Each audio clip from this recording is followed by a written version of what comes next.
Daylight breaks over the ridge. The hounds strike. No crowds, no cameras, just a track and the hounds that bring the story to life. That's what this show's about. Dogs, dirt roads, early mornings, and the people who live it. This is Creekside Chronicles. Hounds, hunting, and heritage. I am your host, Heath Hyatt, houndsman, hunter, and a lifelong student of the outdoors. Here, we chase more than game. We chase knowledge about hounds, hunting, and living the outdoor life the right way. From bear country to back roads, this is where the hunt meets heart, and every story runs a different trail.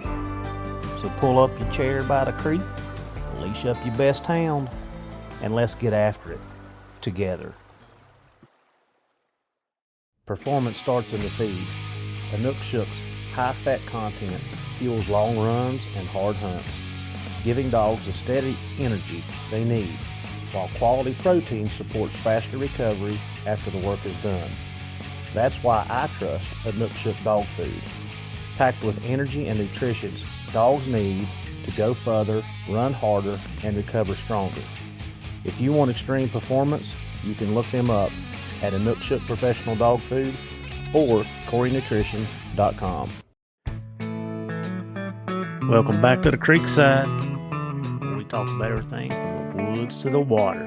If you've been listening along, you're already part of the Creekside crew.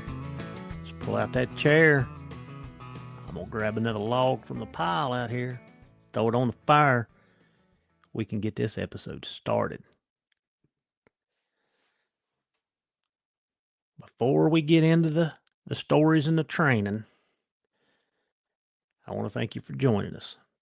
But I want you to grab a cup of coffee, settle in, and come on back with me to Alaska. We're going to finish this one up on that unforgettable adventure that we took. And I'm going to talk to you about some hidden gems.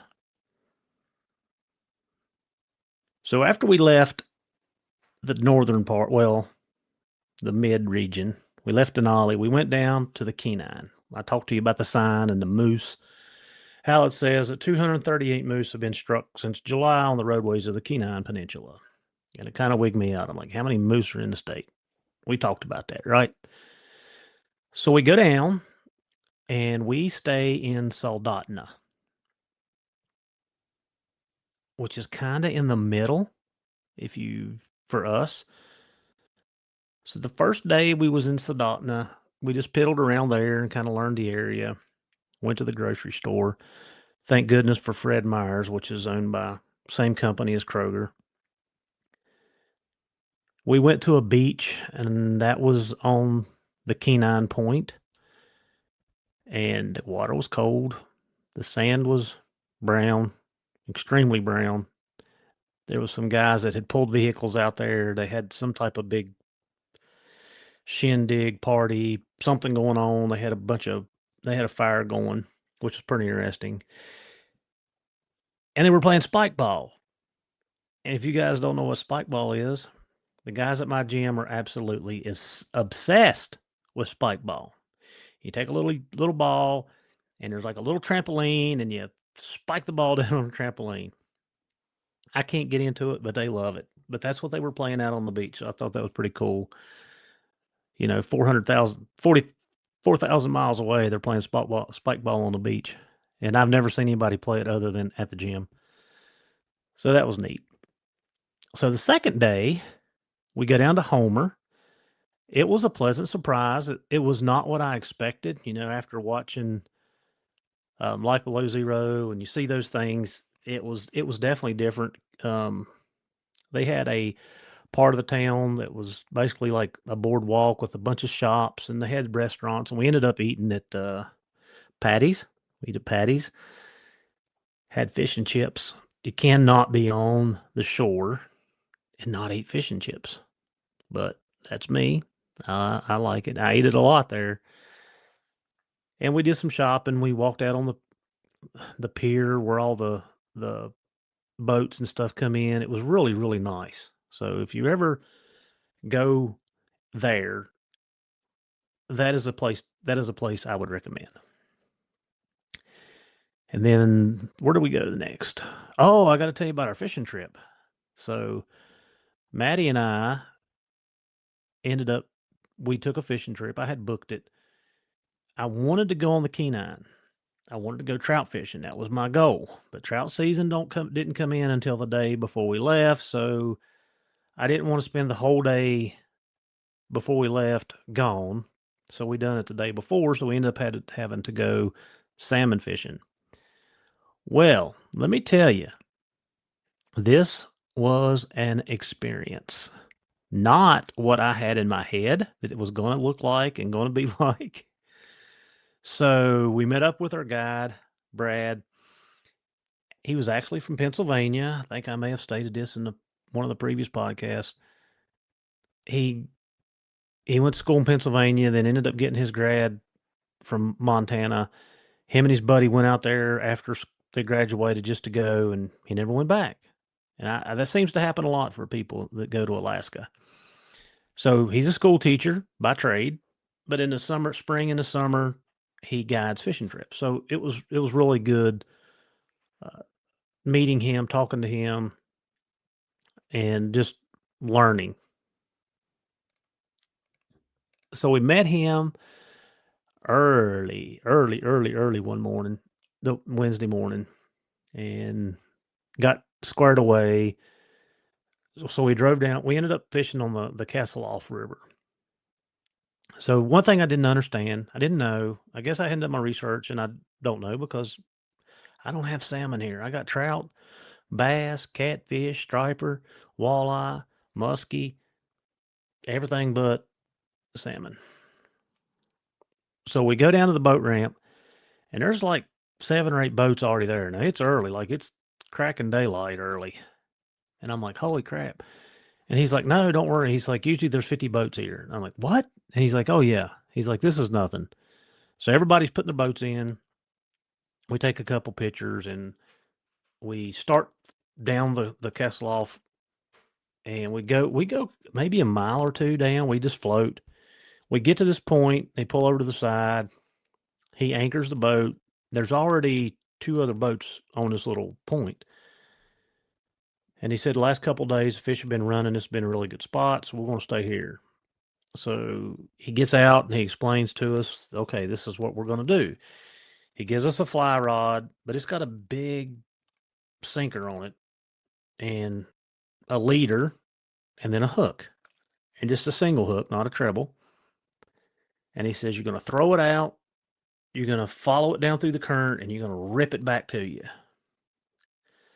And I look at Brad and I'm like, Brad, so basically you telling me we're going to snag these fish? And he looks at me and he goes, no. He said, we call it flossing.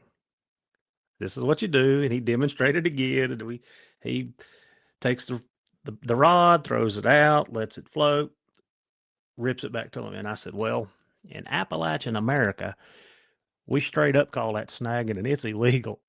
So he laughs, and that's what we did. We flossed. We went flossing. You floss and you hope to catch the fish in the mouth because they come upriver with their mouth open.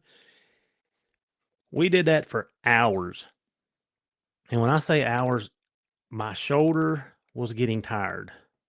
Not the fishing that I had envisioned. We decided that this is not being fruitful because we didn't catch anything. And I'll just give you this tip because it's a learning experience, right? Some of you guys may not have been salmon fishing in Alaska or anywhere else and maybe didn't know this. So when the fish leave the ocean, salt water, they don't eat again. So that was the first thing I didn't realize. And then, of course, they go up to their spawning areas, and that's where they reproduce, they protect, and then they die. And then they go back into the ecosystem, and it's amazing how much a part of the ecosystem that relies on the fish to take that cycle of life. I mean, it's crazy. So if they're not eating, you got to floss them, snag them. And if they're not running, because the tide was low, they come in on a high tide. It was interesting. So we moved on. We went down river to a pinch point. Now we did see fish. Now I have to tell this. A couple of the deep pockets, you could see the fish jumping, coming up to the top of the water, and I'm like, well, what are they doing if they're coming up out of the water? Are they eating? And he's like, no. He's like, they're just being fish. They're just jumping and swimming around. And he said once another wave comes up, it'll push them upriver. So they'll stay in those pockets until it gets crowded, and then they'll push up. Well, you can't fish for them there because it's too deep. So we go down to this pinch point. It's a really good little spot. We anchor up, we get out, and we're flossing again. Well, lo and behold, old Maddie, she ends up hooking one. She had no clue. Like, she was dragging and snagging, and she's like, Dad! So I turn around and look. Well, that fish is jumping out of the water. It's going crazy, and she's doing that. So Brad comes around, and he's telling her what to do. And man, that thing took off on a run, and it run down river for for a good ways.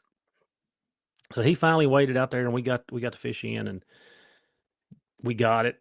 And it was a nice fish. It ended up feeding 4 of us. One fish fed 4 people. So that was a pretty good accomplishment. So we stayed there for a little bit longer. She hooked another one, and it got off. And lo and behold, I didn't catch anything. Like, I didn't. My daughter is a queen of snagging, and her dad is not. I will say that. I was not very successful at flossing. So we floated down. We seen so many bald eagles. I mean, that day, I bet you we seen close to 50. I mean, it was amazing. Amazing. The scenery, being on the river, just how they do things differently. And we went to another point and fished again. I mean, we fished till my arms were tired. But it just wasn't a very productive day, other than being in Alaska on a river, out in the wild, enjoying and soaking up every minute of it. So the fishing experience was different. I do want to go back, and I do want to go trout fishing on the Kenai. So Thursday, the next day, I can't remember where we went. Oh, and I got to tell you about Hope, Alaska. There is no hope in Hope, Alaska. So I don't remember where we went the next day, but there was boats, people standing in the river. I don't know how the fisheries actually sustain that type of pressure, but according to Brad, they're fine. Unless you're fishing for king salmon, and that's a different story within itself. So let's go back to Tuesday. Tuesday, we decided that we're going to go to this little mining town called Hope, Alaska. So it's about an hour and a half from where we're staying. So we drive up the main road back towards the Turnagain Point, and take a left, and we're driving up this road, and I'm like, do you not think it's strange that we're not seeing any vehicles? And everybody's like, no, not a big deal. And we're not seeing any houses. We're not seeing nothing. Like, I mean, nothing. So we drive on like 20 miles, and we come into this. We see there's a little store there. I guess that's what you could call it. They did stop and get ice cream on the way back. So, store there, and we drive on in, and we drive plumb to the end of the road, which takes us into a campground on the back side of the Turnagain Point. And there are some campers there, but not many. There's nothing here. I mean, when I say nothing, I mean nothing. So we come out of the campground, we drive back to where there's several little buildings, houses, structures, whatever you want to call it. So we turn down in there, and it's the old mining town. Well, because the book that we were going by was outdated, everything in that book was vibrant. I mean, the stores, everything was running, ice cream shop, 2 little stores to go through, everything. Well, this place had shut down. So we drive through town. When I say drive through town, we drove past like 6 structures to the end of the road, which comes to a sign that says something about the point. So we walked out on the point on the backside again of the Turnagain Point, and we take some pictures and we walk back. And I mean, it's like desolate. Like the only people there was the 3 or 4 vehicles that probably thought the same thing we did, that Hope was a little thriving gold mining town. Well, it was not. So as we're leaving, the kids want to stop and get ice cream. So we pull into that store, and the poor little girl that was working the counter, she's asking about what's going on, and is this your first time to Hope? We're like, yeah. And well, how long are you going to stay? And we're like, we're on our way out right now. And come to find out, the population is like 161. I don't know where 161 people were, because when I say ghost town, straight up ghost town. So they got ice cream or drinks or whatever. So she did tell us that the best place she's ever eaten a burger was back towards where we were staying.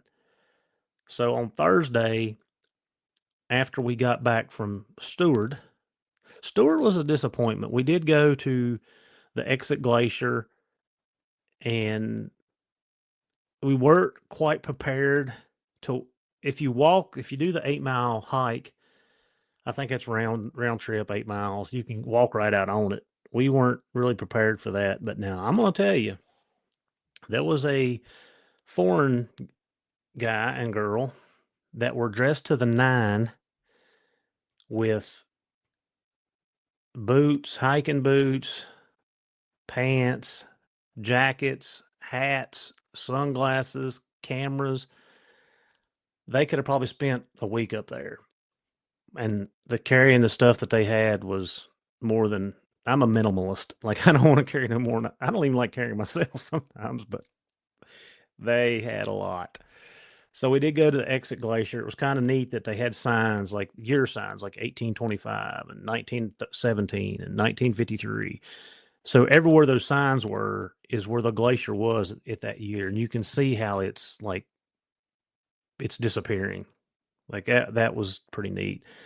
And then we drove into Seward and went to the, what do you call it? The marina. I can't think of the word. The museum. Aquarium. That's the word I'm looking for. Aquarium. We went to the aquarium. Sea lions are absolutely enormous. That's the first time I've been up close and personal with one of them. Seals are nice. There's lots of birds. So, yeah, went and seen that. It was so windy. The water was so choppy on the point there where we parked. But we did see several people that had posted pictures and videos of whales coming up literally right there where we were at. But the water and the wind was so bad the day we were there. It was just, we didn't see it. So we come back and we stopped at the little brewery and eat the hamburger. I'll give the girl credit. It was a very good hamburger. I would definitely go back there and eat again when I'm in that area. And it was on the outside.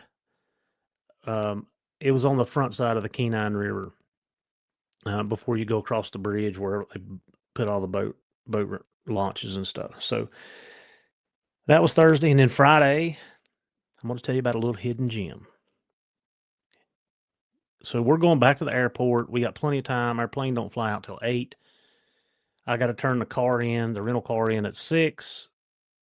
So we get up, we piddle around, do whatever. And we're just taking our time, and we're going back around the bottom side of the Turnagain Point. And it says Whittier. And it's like 15 miles or 17 miles. And they're like, well, let's drive to there. There's a glacier there. So we're going to look at it. So we drove in, did not see the glacier, the fog. But we get to this, you got to pay a toll. And I'm like, what are we paying a toll for? Why are we doing this? So we turn around and we're getting ready to leave, and we pull over to the parking lot to look at the glacier. And then we're like, well, let's just go see what the toll's for. Like, what are we doing? And there's a line of traffic there too. So that was another thing. We turn around, we go back to the toll, And we realized it's a tunnel. You're paying a toll to go through this tunnel. And I think it was $13, maybe 11 or $13. And they tell you to get in lanes 1, 2, 3, or 4. So we went and got in lane, and the green light lets each lane go, and you can't drive more than 25 miles an hour. Your light's on, and you're literally driving in a combined train tunnel and a vehicle tunnel. So we were driving on the train tracks through this 2.5-mile tunnel that takes you into Whittier. And the guy said that it is a non-tropical rainforest, like that. It's tropical, like a rainforest. So it's moist, it's raining, it's wet a lot of times. We pop out the other side of this mountain, and it's just a little hidden gem. Again, it's got the waterway where you come in and the boats are at. It's got a little small town. And we get out and we're walking around, and you can smell the food. And it's like, this smells so good. And I followed my nose. That's what we do, right? I got a little dog in me. I follow my nose, and we go to this little shack.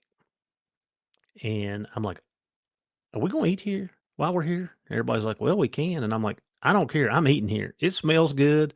This is a hole in the wall. It's packed, standing room only. I'm eating here. So we walked around and piddled for a little bit, took pictures, and then we go to this little shop and eat. And it was really, really good. Like the fish and chips, again, I'm eating fish and chips. It was good. And I'm going to tell you the name of this place as soon as I can dig the picture out of my picture album. It was phenomenal. Swiftwater Seafood Cafe. That was the name of it. So if you're ever in Whittier, I can highly recommend that you go there and eat. Spend a couple hours there. We drive back, get to the airport. Pretty much that's the end of our trip. So there was some really good things with Alaska. There was some hidden gems. There were some, I'm not going to say disappointing, because you get to travel, you get to see these things. It's not disappointing, but let down. Maybe a little bit more let down because of the expectations that you had for certain areas. But I would go back to Alaska for sure. I enjoyed it, and I want to do a couple other things that I didn't do. I didn't get to go to Katmai. I want to do that. I didn't get to go to Juneau. Didn't get to see some national parks on the other side. So that is going to be a future endeavor. Don't know when. As long as the good Lord's willing, and both feet, I can stay upright, both feet above ground, we're going to make it happen. So that ends up the Alaska adventure. I was going to get into some more training stuff with Zeke. I'm not going to go into that really right today, because I got some other things I want to talk about. I did have a failure on a track. I moved him from the hide to the remote control car, which puts out very little odor. He would take it about 20 yards and then come back and look at me. I'm going to have to back up and redo the hide to build his confidence up a little bit. But I did leave it. It was 69 degrees outside, 73% dew point, and the humidity was in the 90s. And I let it set for almost 40 minutes. So that was probably a big part of that. So I'm going to back up and get that lined out. I'm still working on the project dog in the truck, feeding in the truck. In fact, this evening, I'm going to go back at it again. I watched a great video with Cameron Ford and Pat Nolan. And I know those names mean nothing to to the listeners, but Pat Nolan is a phenomenal dog trainer. And they talked about some research studies that had went on with imprinting puppies at a very young age, at like 8 weeks old. I'm going to get into that through the next couple of podcasts up into training season. it was very interesting for me. And you guys know I like to learn. I love to learn. I like to know how dogs think and what makes them tick, and anything that I can do to make the foundation better. And with the research and some of the studies that they talked about, I think I'm going to be able to. I do it, but I don't do it at that age. Like I don't, if you're not raising puppies, you're not.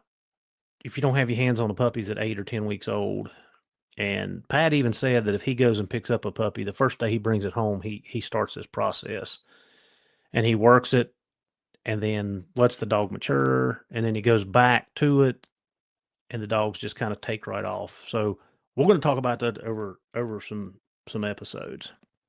But because it's July 15th, we have 16 days to our training season comes in. I know a lot of you guys are already running. My buddy's in New York. Bob's running. In fact, next weekend, I'm going to be up with Bob, Uncle Bob. Hopefully them black dogs ain't wearing off on my tricolored dogs. Ross and them are hunting in Wisconsin. Doug and them's hunting in Vermont. Maine's in. Like, everybody's hunting except me. So I'm excited. 16 days. I got to make it through 16 days.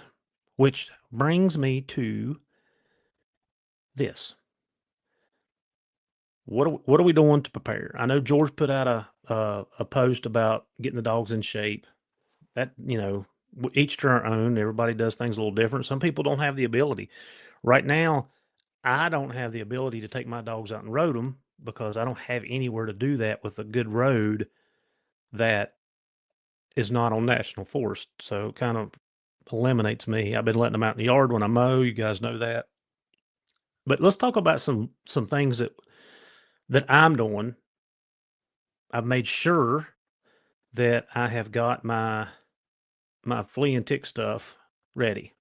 So before I leave this is on Wednesday. I'm leaving Friday morning to go north to Nyack. Thursday evening, I'll give all my dogs that I'm taking, which are all young dogs. It's probably going to be another painful experience for me, but that's what I'm doing. I'm going to make sure all my dogs have Bravecto. I'm making sure right now, because I've got a couple weeks, that I have enough Bravecto in stock that I can give it to all my dogs come August the 1st or July 31st, however you want to work it. Sometimes I'll give it to them a day or two ahead of time. That way it's got time to get in their system. So Bravecto is a must. That's one of the things that I'm making sure that I've got in the dogs, and I've got enough in stock to last me through season. That's one of the first things I'm doing. Because it's hot, I am making sure that I have my Dogs Are Treed glycerol mix. I'll take that with me, and I'll have it ready for August. So I'm making sure that my stuff is stocked up. Like, I'm making sure that I got stuff to work. So my glycerol, I make sure I've actually got two bottles of it, so I've got enough to do me for a while. I have it. I'll mix it up. I'll take it with me next weekend. And then in August, every day that I go out the door, I have a gallon of it mixed up, ready to use for the dogs. I did see that Buddy put out a thing for the tracking collars. I actually charged my Alpha XL, and it had an update. So I've got that stuff done. I'll charge my collars to make sure they don't need any updates. I'll get my handheld out. I'll make sure it don't have any updates. I'll make sure everything's charged and working properly, right? Spend a day or so preparing. That means when I get out in the woods, I'm not having some failures that I wasn't prepared for. So little things like that is what I'll do in the next 16 days, which, because I'm going next weekend, or this coming weekend, it's forcing me to do them a little bit quicker. But when you are prepared, things go a lot smoother instead of waiting to the last minute. And I've done it. I've waited till the last minute, throw my stuff on, go out the door, and then we don't have signal, or the collar. the collar's dead, or it charged and then it's dead. It's not working. I've learned to take a couple extra days, couple extra hours, and prepare those things so I'm not having to deal with it in the first week or so, because that's when everything pops up and you have all your problems. Preloading the dogs with food. I've cut my dogs way back this summer because of the heat and trying to keep the weight off of them instead of putting it on them. I will, because the running that we do, I will preload them. That means that 2 or 3 days before August the 1st, I'm just going to use that as an example, I will, so let's just say the 28th, 29th, 30th, 31st. That's 4 days. So the 29th, 30th, 31st, 3 days before, I will preload my dogs. So I will feed them extra, because after that first week of them running, after being in the pen, they're going to burn energy. They're going to burn calories that I'm not compensating for right now. And I don't want them to go from looking healthy, which they do right now, to not looking healthy. So I'm going to preload them. I'll feed them a little extra. That way, when that initial shock wears off, my dogs are maintaining level and they're good. They got plenty of energy. They're not having to compensate for the weight loss by me continuing to feed them the lesser amount. So I'll preload my dogs for that 3 days before. My dog box, I usually keep my dog box on my old truck pretty much year round, and I've found that it will rust on the bottom if I don't get the moisture and stuff out of it. So I have unloaded it. I have taken a wire brush, making sure everything's good. I've repainted it. I actually painted the bottoms of my dog box. Now I made my old box is made out of tubed metal, not aluminum. So it's a little different, but I actually took bed liner spray, colored bed liner spray, and I sprayed the bottom of my box up to about 4 inches in the bed. That way it helps with that erosion and moisture and heat and cold and all that stuff. And it helps protect the metal on the tubing on the box. So that's something else that I've done in the last month to work on that. So take time to do the little things that matter. And that way, when season's in, you can enjoy it and not be stressed out because you weren't prepared for the things that go wrong. Med kit, that's something else. I went through my med kit this morning, made sure everything, I had plenty of stuff in it, make sure my stuff wasn't horribly out of date. And I will take that with me this weekend too. I've got surgical glue. Of course, I got my staple gun. I carry Remedial and Sulflexin with me when I go on trips. That way, if I have any problems, I can help with that. Bandages. I carry the saline spray. You can go to CVS and get the bottles of it. I've got 4 bottles of it that I carry with me, and I keep 2 downstairs just in case I run out. And I think they're like, I think I told you guys wrong last time. They were $4.99. I think they're up to $7.99 for the spray bottles. I was carrying the saline bags, but the spray bottles are just more convenient and work better. So I transitioned over to them. So I bought me a handful of those things, and I carried several in my bag, and then I've got extra in case I run out. So med kit, something else, your Benadryl for your bites and stuff like that. So be prepared. And over next week, we'll go over a few more things. If you guys aren't busy and you're local in Virginia, or even West Virginia, North Carolina, Tennessee, all our neighbors, the VBHA is having their meeting in Tazewell at 2 o'clock on July 25th. After the meeting, they'll have their cookout or dinner, family get together. So we'd love to see everybody there. We need to get more involved. That's something else that we're going to be talking about in the future, is like as hunters, we have got to get more involved. I'm not even going to go down that rabbit hole today because I have a lot to say about it, but we got to get involved. We got to start taking time to protect the things that are important to us.